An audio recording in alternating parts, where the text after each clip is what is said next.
Hello. The importance of land is almost as important as government today, but yet we don't take it seriously and we weren't taught anything about it. We weren't taught anything about the law, economics, finances, and that's why we are in the position that we are in. But you can learn from your neighbors, and this won't be for everybody because a lot of people they don't have a long attention span.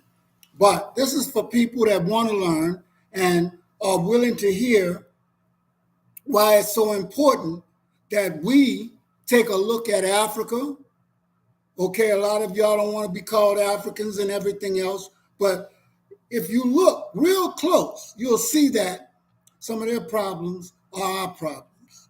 And we know they're catching hell just like we are, okay? And a lot of it has to do with the color. Although we could be the origin of man, we're the most hated man on this earth. And a lot of it is jealousy, envy, but that's also within our communities. It's also inside of you. But this is about land and about a brother who can teach us something. You can learn from your neighbor.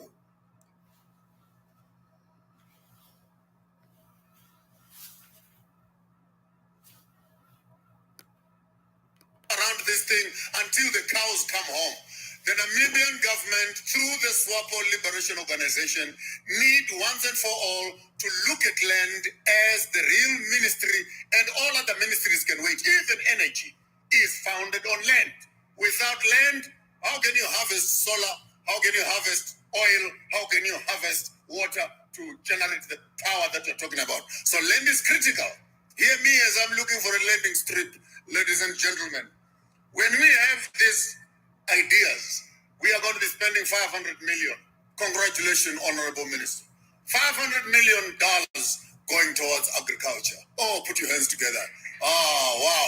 Now stop and start crying. 70% of that land is still sitting in white hands. So the 500 million is going to who?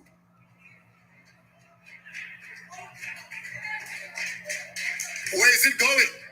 And again, before you get discouraged, as Africans, remember you learn from your neighbors. I'm coming to you from a radical space of Zimbabwe. Now you have an option because South African policies of land are affected, number one, by Germany, number two, by South Africa, and your own Namibian policies. Shame to say South African land, 72% of that land still lays and sits in white farmers. In Namibia, you're at 70%. So when you look at yourselves in terms of land, just consider that you are exactly where South Africa is. I'll address you as politicians. Because of the golden gloves around land, ANC broke into pieces. UDM, Likota's party, what do you call it? COPE, after COPE, EFF, after EFF, MK, and you go to the manifestos of all. Now, I'm going to stop it there for just a moment because I want to get back to something 40 acres and a mule. All the land that was stolen and people were cheated and they used the law, especially with black farmers and people during slavery and out of slavery to get that land. At one time, I said we outnumbered Europeans in this country and we had land. But millions of acres were stolen and taken from us. And a lot of it is not just due to Europeans. It's our lack of knowledge, a lack of information, and that part I will definitely have to show. We have to shoulder some of that blame. But the reason why they don't teach you about all these things is because they don't make more time and money. I mean, they don't make any more land and time. Okay, but both of those things equals money. Now, when I say that, I mean that the more land you have, the richer you're going to be. Now, just think about it. China's buying up all the land that they can buy up in the United States. We have several families, be it that they are European families, that have over 2 million acres of land. I've said it before. These are the things that they don't teach us in school. that our families don't know anything about to teach us, and so we wind up in a position that we are in right now, which is not too profitable. But our positions here in America to mirror exactly the positions that Africans are in Africa. And it's the same person exploiting the same people, whether you want to call yourself Africans or not, because all of us are Africans. These political parties that broke away from ANC, it was one single issue, that they are not willing to address the issue of land. Namibia, you are not far from that. I see lots of young people beginning to look for change. They're not looking for change. It's because you are being gentle the way you look at this monster. So I'll give you a quick solution. The quicker you address this issue, the better. Follow me carefully. We are going to do everything according to the rule of law. Congratulations. Whose law? The same Roman Dutch law that sent you to war is the same law you are trying to implement to fix it. Now let me teach you something like a criminal. Use the law, but use it to your advantage.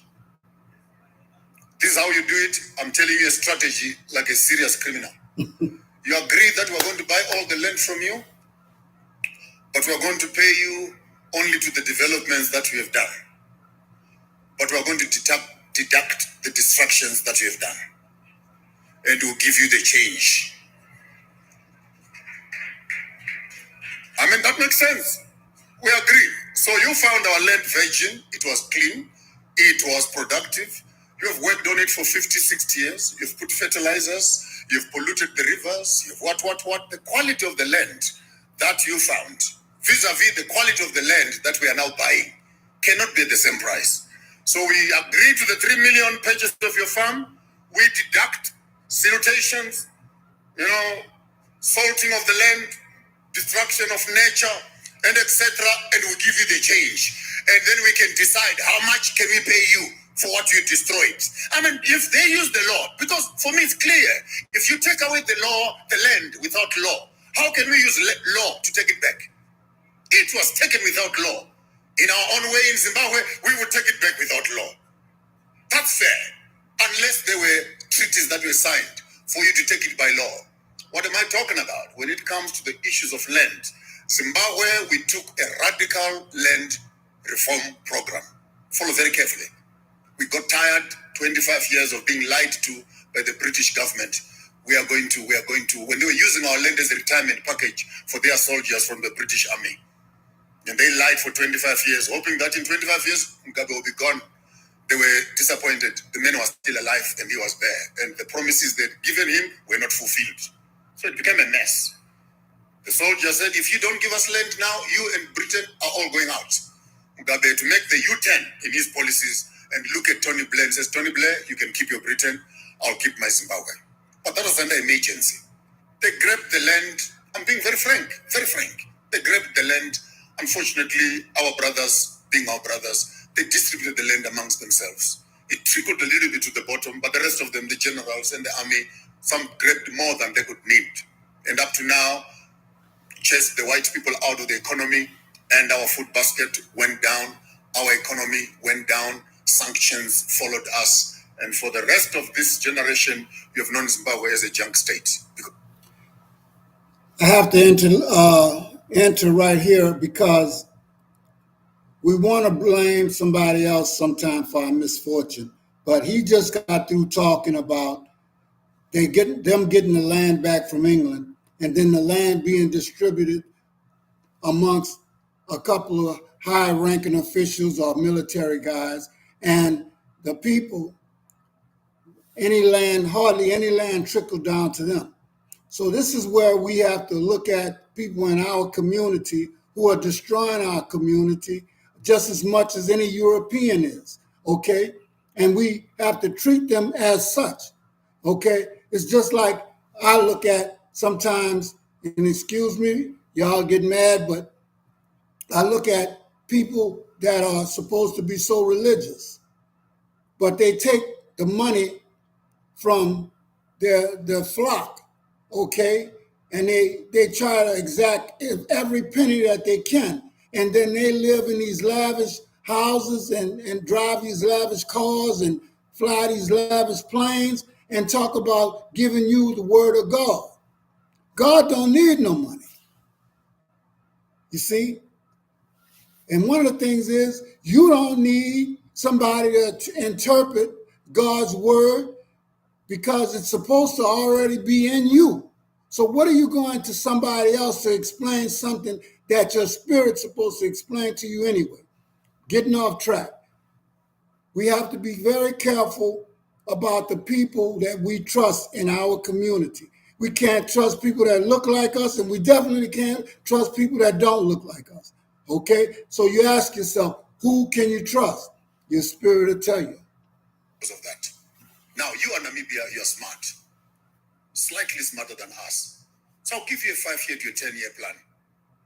Start a vigorous agricultural training program for your youth. Stop talking land. Stop. Just stop. Don't make noise for these white guys. They will wake up. But I'm giving you a strategy.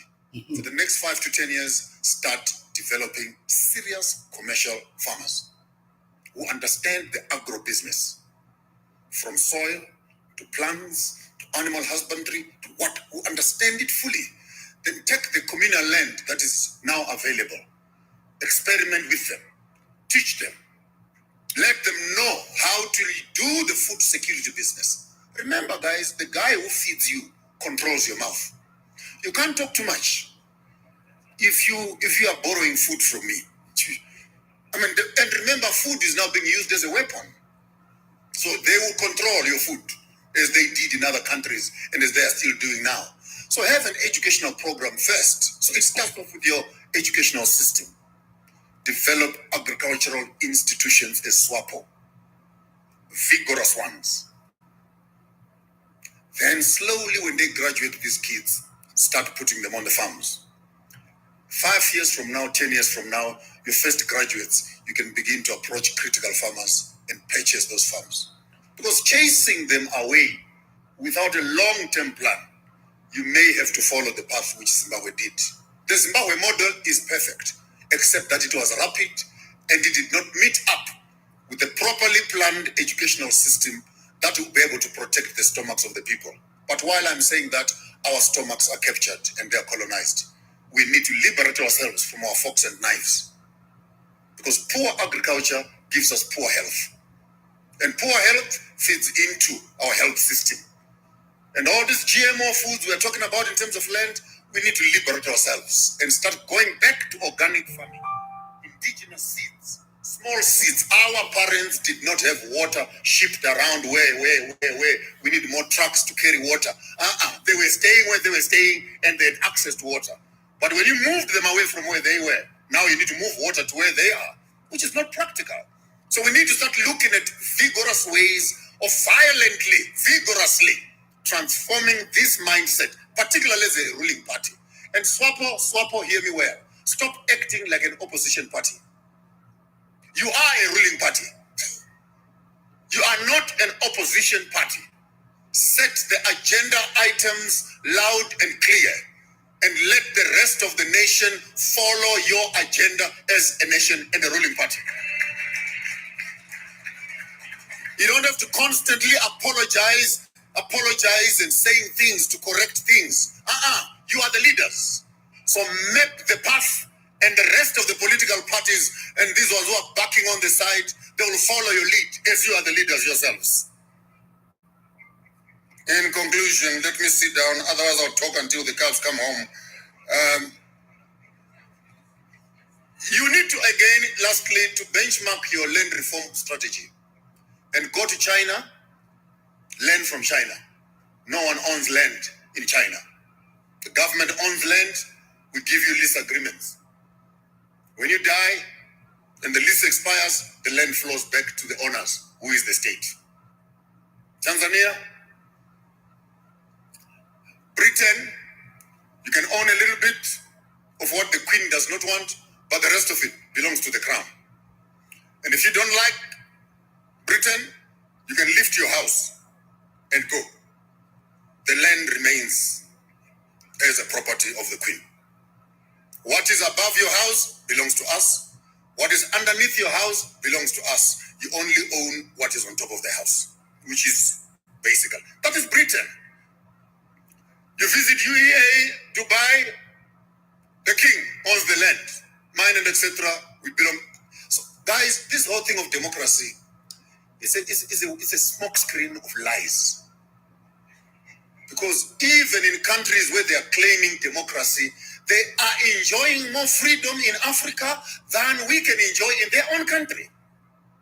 And I don't know why we are so much scared of dealing with the devil once and for all. And you tell this message to all my white brothers from Germany and from South Africa. If you are not careful the way you handle land, you are going to leave your children with a snake in the back. Because these young people you see here, one day when they wake up and they ask each other, where is our land? After being to Australia and they are told you're an illegal immigrant. They go to America and they're told you're an alien. They go to Britain and they're told you're a foreigner. And they come back home here and they are landless. Your own children, you will turn in your grave. It's our children who start victimizing your children. If you are smart enough to hear a fool, start making arrangements to relinquish some of the land into the black hands, to diffuse the anger of the people. Use democracy to bribe them and be nice to them when they can still listen. Because time will come when you will want to talk and you will not want to talk. You will want to negotiate and you will not want to negotiate. Maximize on time. And as far as land is concerned, gentlemen, we don't have to apologize for what rightfully belongs to us. The African does not own his land. The land owns him. From it we have come. To it we shall return. I owe my allegiance to the soil where I come from, because soil is spiritual. That's where my history is. That's where my forefathers are buried. I eat from it. I drink from it. My history is written in the land. And whoever owns my land owns my blessings. Because when it rains, God has blessed me. If I don't have access to land, I don't have access to existence. Therefore, every man must have two wives. The first wife is land. And the second wife is the one who will make children for you. If you don't have land, you don't have a right to reproduction.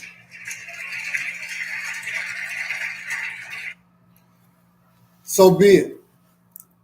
I just wanted you to hear this because I thought that was a powerful message, and it's one that we need to think on. We're landless here in America. Everybody keeps telling us or telling me how much America is their home. But to be truthful, how much of America do you own? How much do you get a chance to even visit on land? I mean, most of us don't even have any relatives that have any land. You call land that street block that you walk down that belongs to somebody else, or that corner that you hang out on, okay? Or that apartment that you're staying in, or that house that you're staying in, but all of a sudden you'll find out that you got a mortgage on that, and even if it's paid for, you just in that little bitty space, okay? And you're around people that don't even look like you most of the time. It's a very small percentage of us that actually have any kind of land. And to be honest with you, they've gone after the people's land. Now they're going after the black farmers' land. They don't want to loan them any money, even though they give white farmers a hand up. They don't want to give the black farmers because they actually want their land, okay? And we don't do anything to advocate for people who are actually farming, especially black people, because we don't realize they're using food as a weapon against us now. And that you can't even trust most people's food unless you know them. Something was brought to my attention on yesterday. Be very careful what you eat, because you are what you eat, and your life will reflect it in your doctor bills.